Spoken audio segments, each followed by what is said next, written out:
Welcome to Comment with me, George Galloway, here on Press TV, still the voice of the voiceless.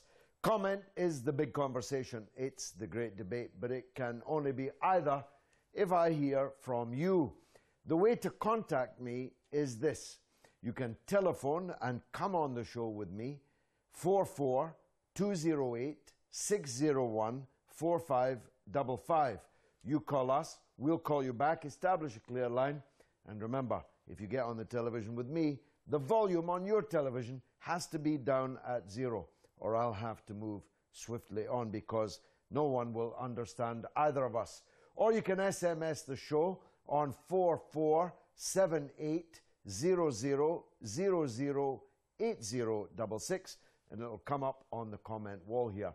Or you can email me at comment@presstv.co.uk.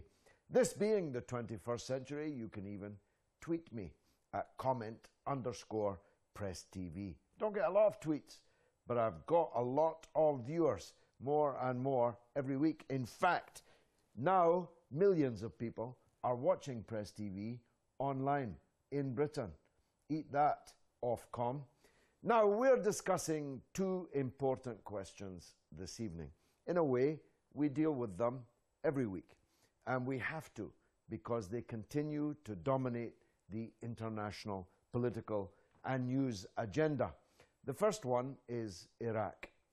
The so-called ISIL, formerly ISIS, formerly Al-Qaeda, and in their wildest dreams now a new caliphate called the Islamic State, has been butchering its way across Syria and Iraq for the last few years. They specialize in cutting people's heads off. They execute people in cold blood. And they do so for no other reason than that those people are a different religion, or sometimes the same religion, but a different part of that religion. And sometimes the same religion and the same part of the religion, but just not ready to bow the knee to them.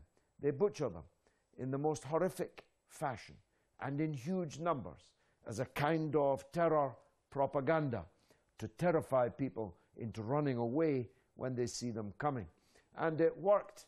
In June of this year, they swept across the west and north of Iraq. The Iraqi army ran away, refused to fight them, and just in the last week, the famed Kurdish Peshmerga did the same.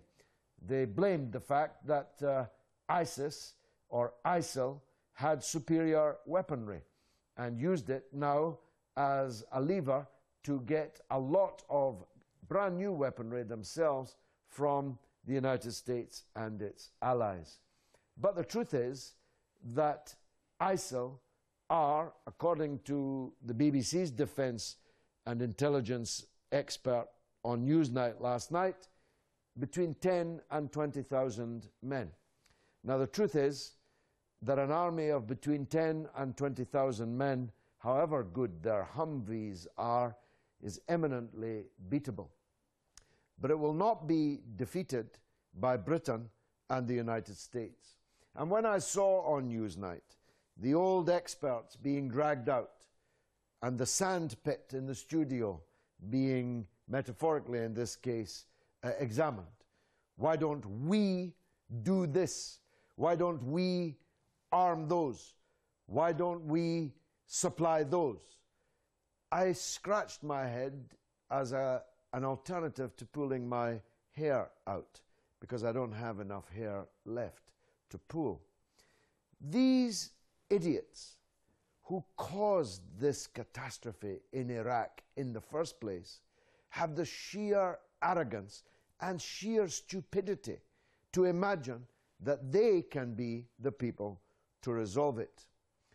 I've outlined here before, this is my view, it's not Press TV's view, it's not the view of any government, at least not that I know of, is that the only people who can fix Iraq's problems are, number one, Iraq, and number two, Iraq's neighbors. The last people in the entire world who are going to be able to fix the broken-backed state of Iraq are the people who broke its back in the first place. That's just my view.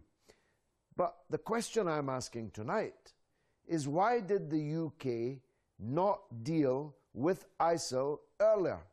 Well, there are many reasons. Again, this is just my own point of view. First of all, ISIL, when it was operating in Syria, was the UK's ally. In fact, William Hague, John McCain, and the other Cold War maniacs have been regularly meeting with the people who became the new so-called caliphate in all its absurdity. John McCain is even photographed sitting with the caliph, although he didn't look quite as he looks now. It's very definitely him. So the UK had a problem right at the start. ISIL were their allies in Syria. And if they'd stayed in Syria, this question would not have arisen. But once they were kicked out of Al-Qaeda for being too extreme, they came back into Iraq. And we're now told they have to be dealt with. But then they're not being dealt with. A couple of buzzes from a tornado jet, a couple of airdrops of supplies to Yazidi refugees, who it turns out were no longer even there, does not a dealing with make. But there's a third and bigger question. Who are ISIL? Who's really behind ISIL? Did the United States and Britain want ISIL to sweep all before it? Did they want it to be at the gates of Baghdad so that they could get rid of al-Maliki? Now, I'm no fan of al-Maliki, but he was at least standing up to British and American diktat. He was, for example, buying weapons from Russia because the weapons he'd already paid for to the United States were not being delivered. Why did the US not supply the Iraqi army? Why did the US and the UK not ensure that the army they invented, set up, was capable of dealing with a threat like the one from the 10 to 20,000 fighters of ISIL? Was it because they actually wanted this fanatic, Takfiri, savage, barbaric, maniacal formation to prosper? Not prosper too much, but to prosper. Is this another example of having a tiger by the tail, which you discover when you've got it by the tail is called a tiger for a reason? So why did the UK not deal with ISIL earlier? You tell me what you think. And the second question, of course, is Gaza. This is the first day of an extended 5-day ceasefire. The Palestinian and Israeli negotiators have left Cairo. We don't know when they'll be coming back. What's going to happen at the end of the 5 days? Is this situation headed back to war, or is it going to be resolved around the negotiating table? I want your point of view. Ali is the first one up on the line. He's in Tehran. Ali, welcome to the show. Ali. Good evening, sir, and God bless you. Good evening to you, brother. Welcome to the show. Go ahead. Okay. Well, first, I was thinking you deserve a Nobel Prize. But when I remember that this prize was given to a criminal like Begin and to a student like Anwar Sadat, I changed my mind. Anyway, well, the situation in the Middle East is unique. A group of European Zionists came to Palestine under an imperialistic plot and protection, occupied Palestine, threw the Palestinians out of their homes, where they were living for thousands of years. And when they refused to give up their land, They were massacred ruthlessly and are being massacred up to this moment. How can you change the borders with such funny justifications? And why Palestine off the map? Look at the map of the world in the 19th century and see how the borders used to be. Can you set the borders back to the 19th century? If Mexico claims on Texas, will anybody listen to Mexico? So how can you occupy a land and expel its people after thousands of years? What they call international agreement in the UN in 1948 is actually a conspiracy between the imperialist powers and their puppets. At that time, as you know, most countries from Asia to Latin America were under regimes that had been installed by the colonial powers. All that was bribery and conspiracy. Those who back the Zionists have the power and the money and the media, but the Palestinian refugees are struggling under an extremely unequal war to regain what was taken from them by force. Yes, Ali, but Ali, the Palestinians are winning this war. Why do I say that? First of all, a guerrilla army just has to exist and resist in order to win. It just has to avoid losing, and it has not lost. The Palestinian people in Gaza have lost an ocean of blood. The Palestinian resistance was virtually untouched. 85% of the people killed by Israel in the last 5 weeks were civilian people, and most of those were women and children. 400 plus children were slaughtered by Israel in 5 weeks. I just saw a report, I don't know where it's drawing its figures from, but 700 women had miscarriages in Gaza during the bombardment of the last 5 weeks. The Palestinian civilian population has suffered greatly, but actually the military performance of the Palestinian resistance was exemplary. This is now being discussed openly in the Israeli media, in their military journals, on army radio, and in many other fora. The Palestinian resistance took a very high toll of the invaders, as is, of course, their legal and military right, their legal and moral right to militarily oppose and resist an invading force which is storming into their territory. And I say it for a second reason. Israel is bankrupt in international public opinion.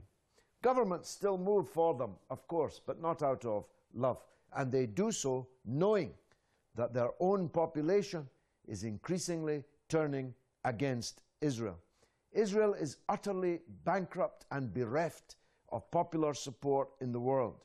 And I have seen, since 1975, when I first became involved in the Palestinian cause, to 2014, so almost 40 years, I have seen a situation develop that I could never have believed. All over the world, in every city, every town, and every country, the kafia, the Palestinian flag, and the cause of Palestine is the cause of our era. And that's unbeatable. A resistance which can resist as the hammer and the anvil of boycott, disinvestment, sanctions, ostracism, shunning, not making welcome the citizens, goods, and services who support the Zionist apartheid state. Of course, there are some Israelis who are with us, but they are very small in number. That means they are amongst the bravest people on the earth. And if you ever see one, hug them, kiss them, embrace them, thank them. But they're only 4% of the population of Israel. Consistently, in the last 5 weeks, just 4% of the Israeli public thought that Netanyahu's war in Gaza was wrong. So hail the 4%, but have no illusions about the 95% who supported it. So I say boycott, boycott, boycott. Ali, thanks for the call. Patrick is on the line in England, in Doncaster. Patrick, welcome to the show. Go ahead. Assalamu alaikum, George. Walaikum salam, welcome, go ahead. The first thing is, in the situation in Gaza, the army abuse that we've seen on YouTube, that we've seen on Facebook, has been sent to the Bush and Blair Corporation and also sent to my MEP and MP, Linda McAvan and Caroline Flint, respectively. And I've asked for their specific comments on the contents of these videos. And rather than giving me their comments on the videos, they've allowed themselves to be distracted by the party line on the Palestinian issue. And maybe as a figure in the House of Commons, you can give me an illustration of the sort of supine spinelessness that we're dealing with, where MPs and elected officials refuse to condemn grandfathers and children being beaten by grown men with guns. Well, that's a very powerful point that you make, Patrick. I wish I could tell you what Parliament feels about all this, but of course Parliament is on holiday again. I demanded right at the beginning of this crisis that the Speaker recall the House of Commons to discuss it. I received an acknowledgement that he would consider my request, but I have had no indication where that consideration has got to. So the MPs are on the beaches, all except me. I was in Parliament today, and I'm doing my second television programme of the day. I'm fighting every day and all day, but the others are on deck chairs on the beaches by and large.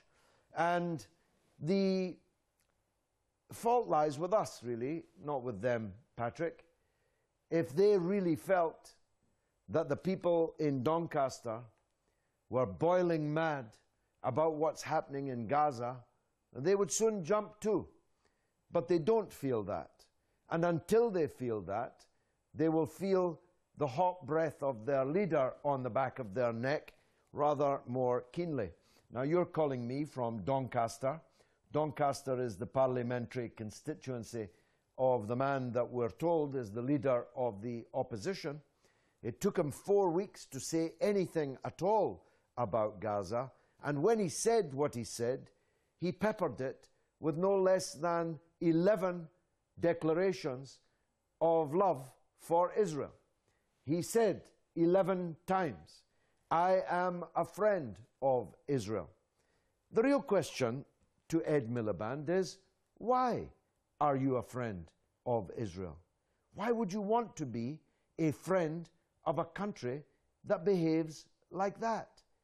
Your father, your mother, who were Jews like you, were not friends of Israel. Why are you a friend of Israel?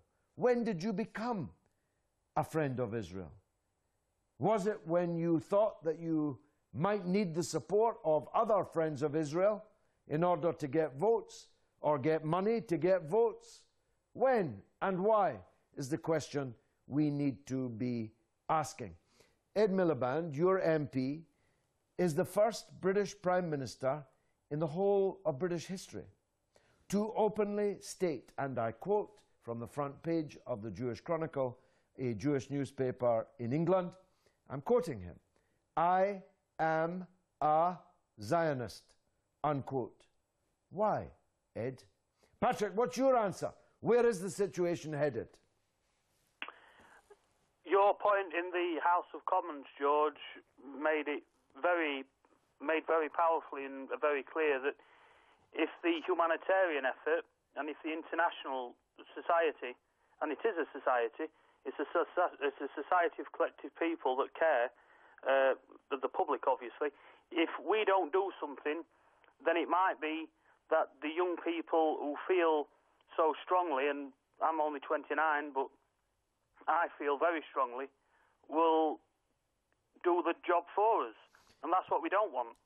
Well, Patrick, I have just sold out more than a week in advance, 8 days before the show.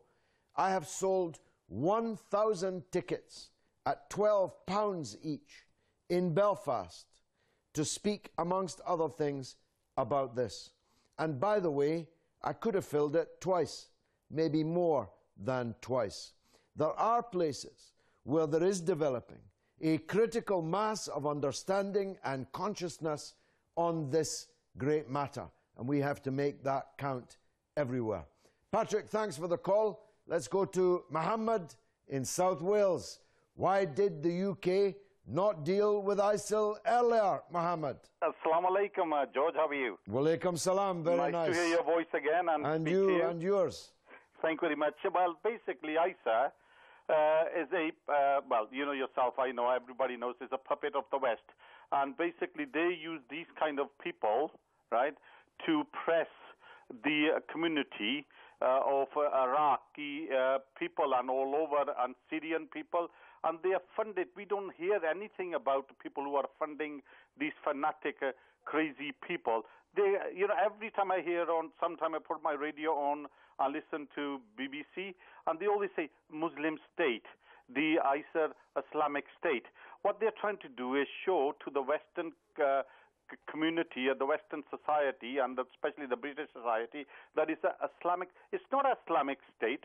There's no Islamic state at all. It should never be described as that. They have declared this themselves. They are 10 to 20,000 people. The person who claims to be the caliph of all the Muslims in the world is a joke figure. And we should treat it as imposters. Absolute imposters. But Mohammed, they said on Newsnight last night that ISIL was in possession of $1.5 billion. Where could they possibly have got $1.5 billion? Let me go to Jordan. Abdul Karim is in Jordan. Welcome, Abdul Karim. Assalamu alaikum. Walaikum salam. Go ahead. Nice to join on the show again today. Thank you. Go ahead. From your question, why did the UK not attack the ISIL earlier? Of course, they are ashamed of what is going on, the truth of events. Because I could remember when the initial stage of the Syrian war, the Bashar al-Assad was crying out loud that this terrorist country attacking him, is not likely to support. And from what is going on in Iraq now, we have come to understand that these same moderate terrorists that the West describes and are trying to arm them during that time are the same Takfiris now in Iraq, carrying out all these vicious activities. So I think it's high time the West understand that they alone cannot solve the problem of the world. Okay, the neighbors of Iraq and Iraq themselves are responsible to do this. Iran is willing to offer help all this while, but nobody's giving them a say. So the issue of them trying to carry out an airstrike now on the ISIL in Iraq is just a show game. It will never solve the problem because they created these monsters. Brother, I'm going to cut you short because it's not a great line, but it was a good call. And I agree with that which I thought that I could garner from what you were saying on that poor line. I made it clear earlier what my own theory is. I don't actually know the answer to this question, but question it is. How come 10 to 20,000 people have $1.5 billion? How come they were able to sweep all before them in this military offensive? How come all these armies, Turkish, Saudi, American, British, the latter two who caused 1 million deaths in Iraq in order to make it fit for democracy, have sat on their hands whilst a group too extreme for Al-Qaeda took over half the country? They're at the gates of Baghdad. They're in control of Iraq's biggest reservoir. They're in control of oil fields. They're pumping oil. And they're making a lot of money. Who are ISIL? Now, I'll be back, God willing, in just 3 minutes after a very short news bulletin. So please, don't go away. Come back for the second half of the show.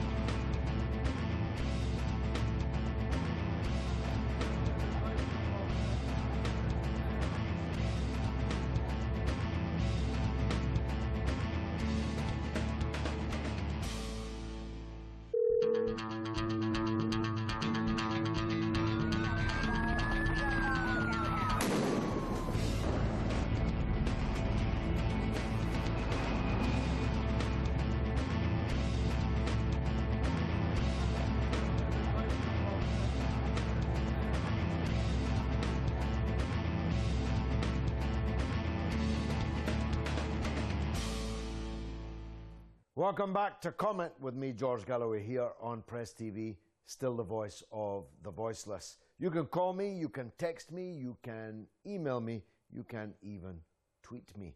We're having calls from all over the world. But just before I go to the next of them, I want to just illustrate a point I made earlier. If you're on Twitter, if you follow me on Twitter, you'll already know this. But Israel is reduced to relying upon the support of the dregs of the earth. I'm talking about fascists, racists, ignorant fools who can't even speak or write the language they purport to be defending. The kind of people who defend Israel on Twitter, at least in this country, are so low that any decent person would be embarrassed to be found in their company.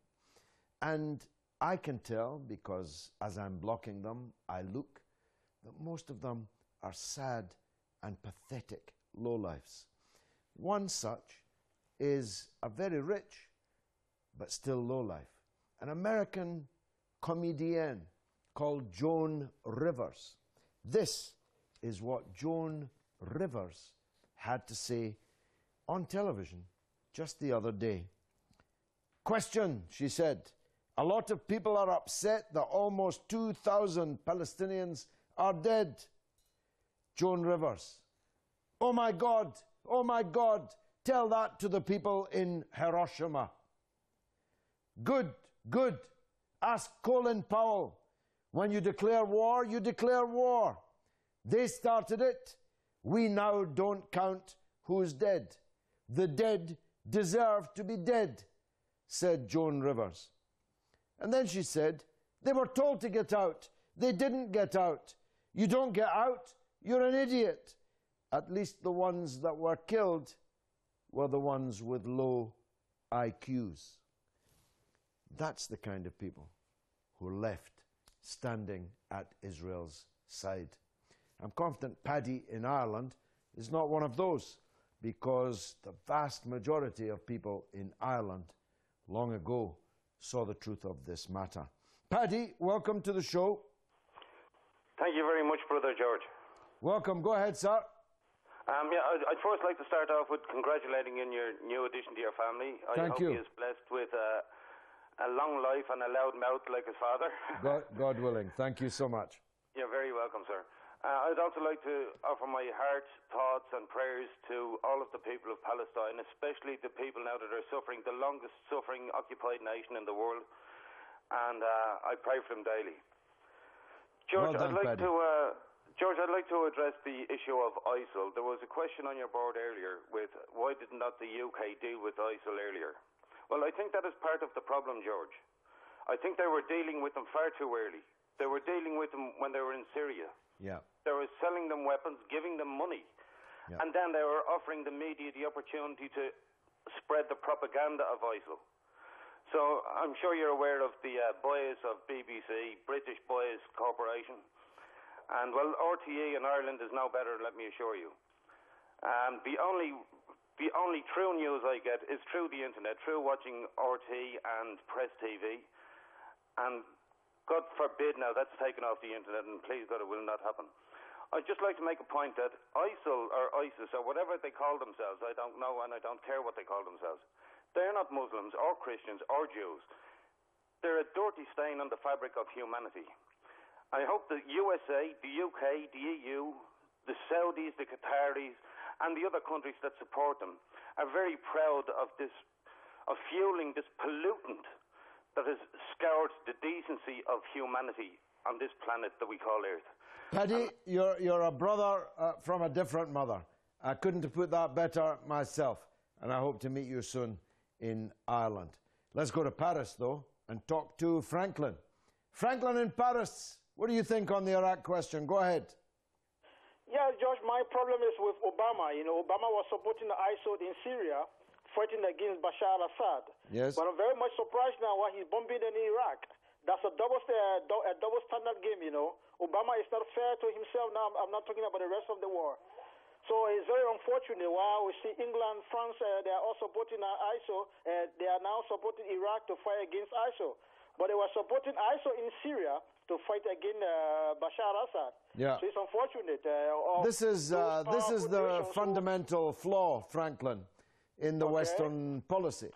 You can't give guns and money, as Paddy was just saying, to a group when they're in one country, but when they cross the border, really expect people to be fooled when you tell them that it's the end of the world and we have to reinvade it. Don't you think? Very recently, Obama just said he's going to give ISIL 500 million United States dollars of arms and ammunition to fight against Bashar al-Assad. Now he's bombing them now in Syria. And another question is, Obama is very the civilians that are top up the mountain. But since almost 4 months now, the 200 girls that were kidnapped in Nigeria, we have not heard anything about the Obama government in rescuing those children. Oh, let's be fair. Let's be fair. Michelle held up a hashtag and then promptly forgot about it. Franklin, thanks for the call. I'm going to the United States now, to Michigan, to talk to Annie. Where is the situation headed in Gaza?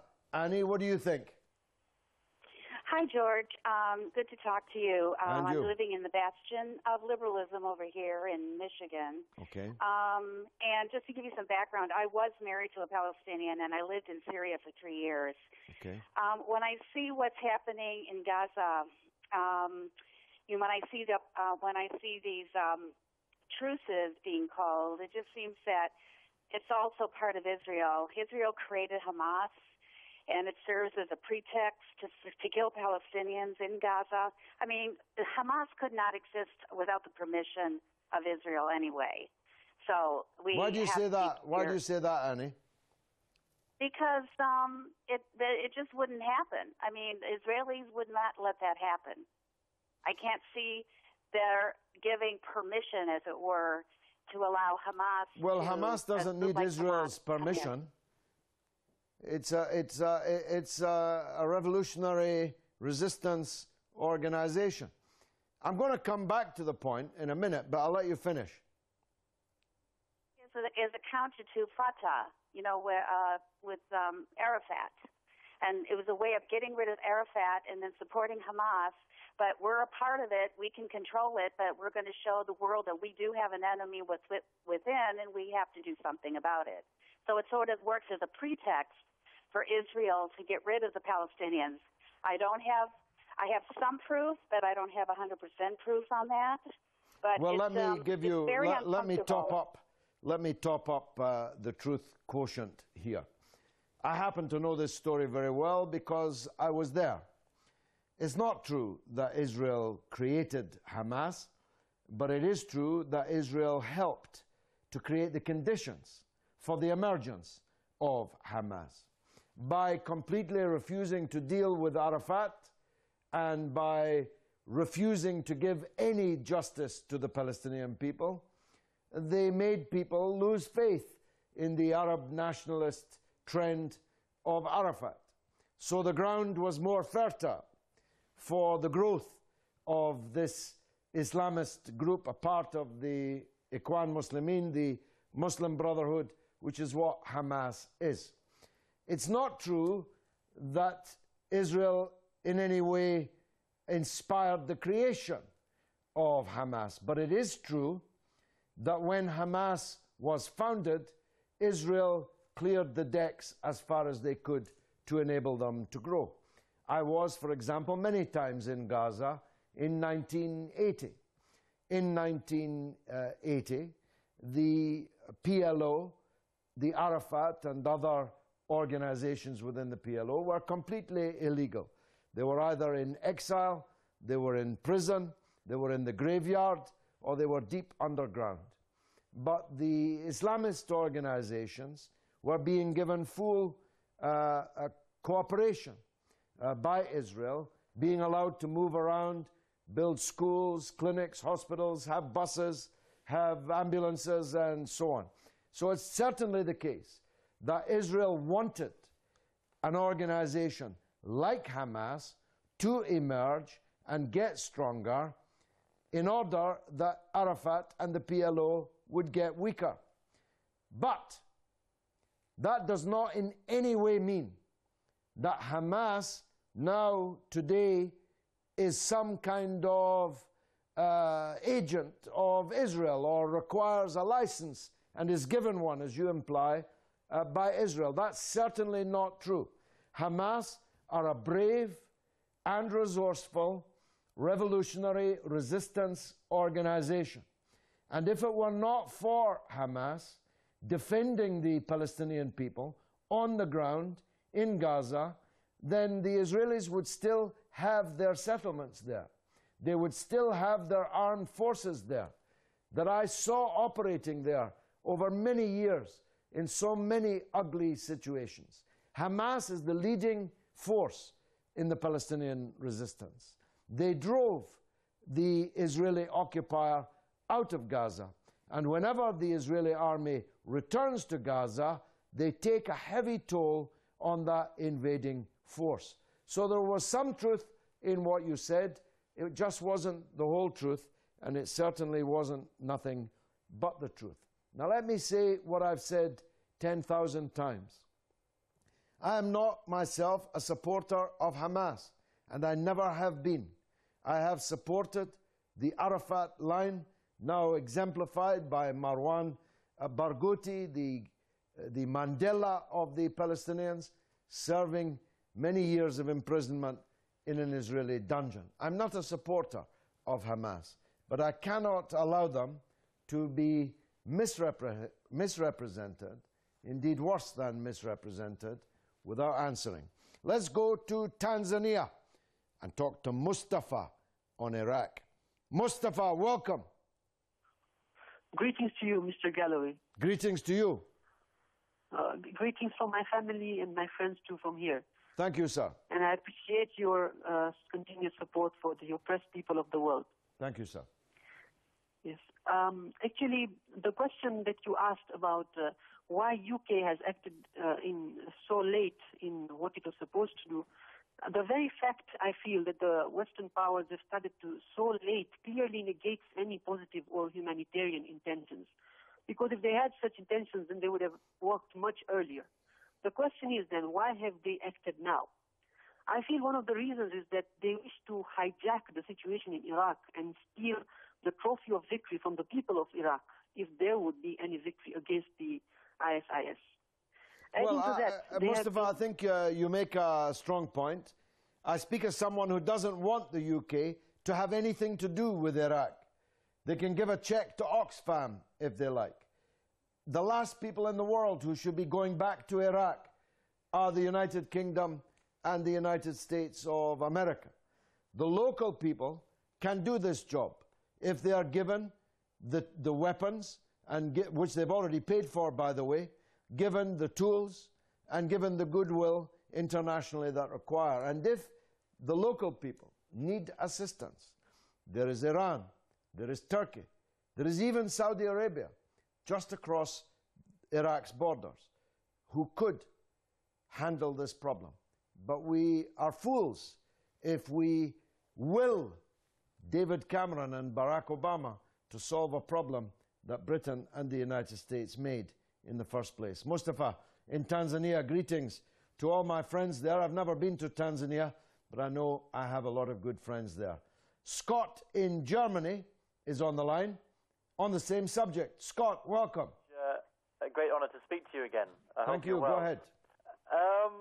Joan Rivers, what a disgrace, huh? She was never funny in the first place, so I hope she never, ever recovers from this, because that was it's a truly shocking quote, isn't it?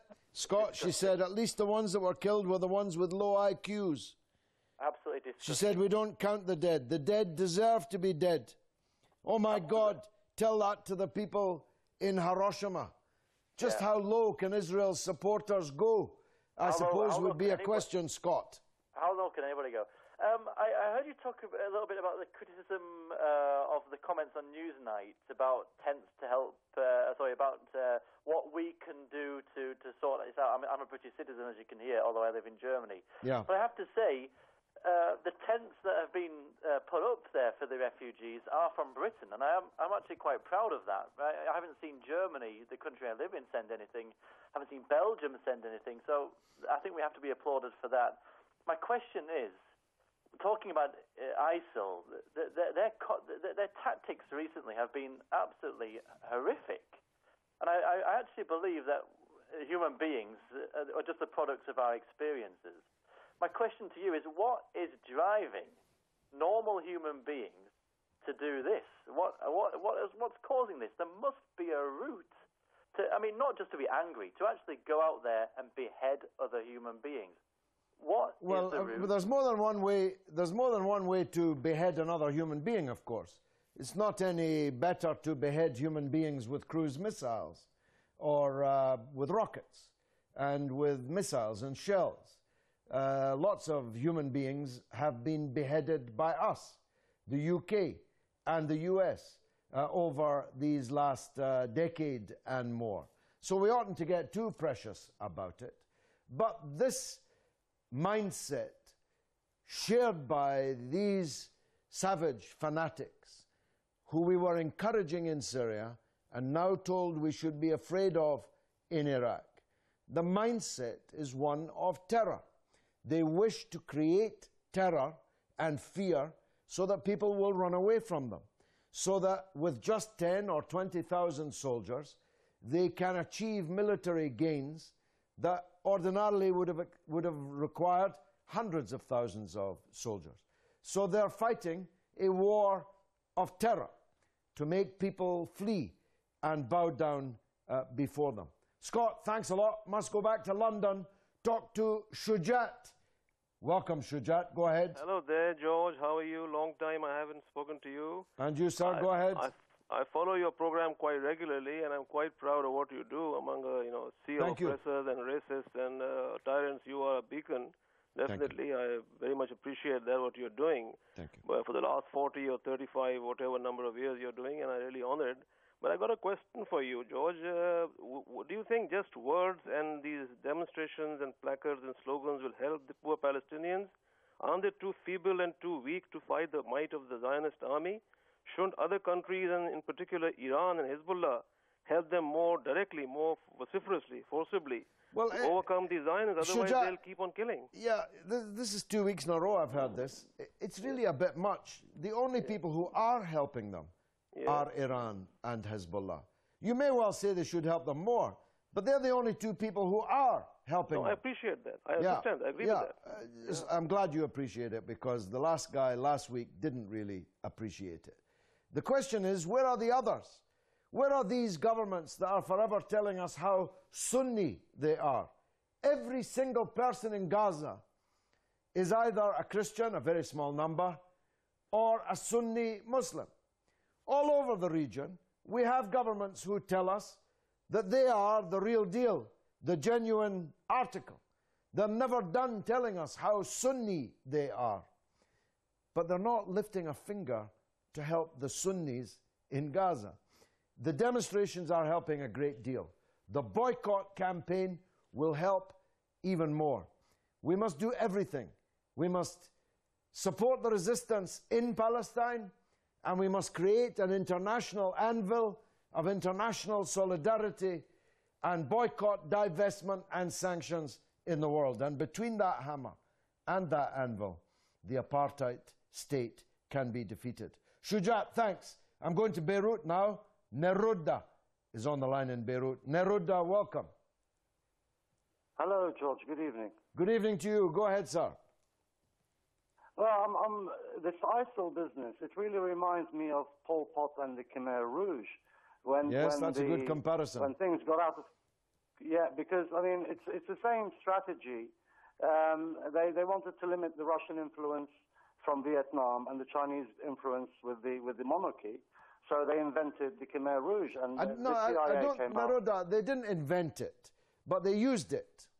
The Khmer Rouge was a homegrown phenomenon, but it achieved imperialist support even a decade after it had been driven from power. They were still sitting in the United Nations, recognized by Britain and the United States. Yeah, but on the larger scale, George, I'd like to make a couple of points. I was reading today about this young British rapper, Abdul Majid Abdul Barry, whose father was extradited in 2011 for I don't know what. But anyway, why are these people still being allowed passports? Football hooligans aren't allowed passports. So if somebody has radical views and they're at the risk of, as soon as they book a ticket to Turkey, they should be questioned and have their passports taken away or apprehended at the airport and questioned. These people are committing murders and killing families. They're destroying communities. The Middle East has never been like this. Well, look, Neruda, I don't know who you're talking about. I don't know who his father was. I don't know who he is. I doubt if he's committed murder, so we should make that clear. But these fanatics that are going to fight in this so-called jihad, not against the occupiers of Al-Aqsa, of course, but to go and murder Muslims and Christians and Yazidis and other minorities in Iraq and Syria, will be arrested when they come back. But in the beginning, they were encouraged to go there in the first place by the government, which now says we're very, very afraid of them. Let me go lastly to Meher in Buckinghamshire on the Iraq question. Meher, welcome. Yes, salam alaikum. Walaikum salam. Go ahead quickly, please. Yes, few minutes. I'm great admirer of your character. I wanted to phone you many times. And quickly I'm going to tell that today's situation taking me back to Halabja matter. Why these people, what were they doing? These Western people doing what happened? They supplied the chemical weapon to Saddam to kill the Halabja people. Now, this is such a double standard, really. That's why I don't talk. So double standard. You remember that what did happen in Halabja? Well, not only do I remember, I was the single British member of Parliament who turned up at the protest against what happened in Halabja.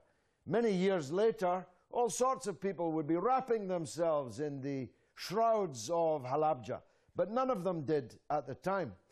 And the United States government maintained for months after Halabja that it had been Iran which carried out this crime rather than Saddam Hussein's regime.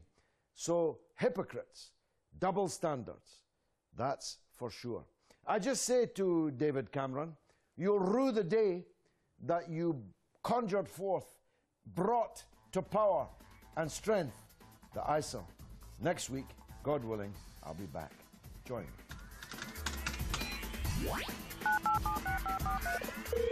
Hello, if you just comment your name and the place you that number, and just make sure that your television volume set to 0.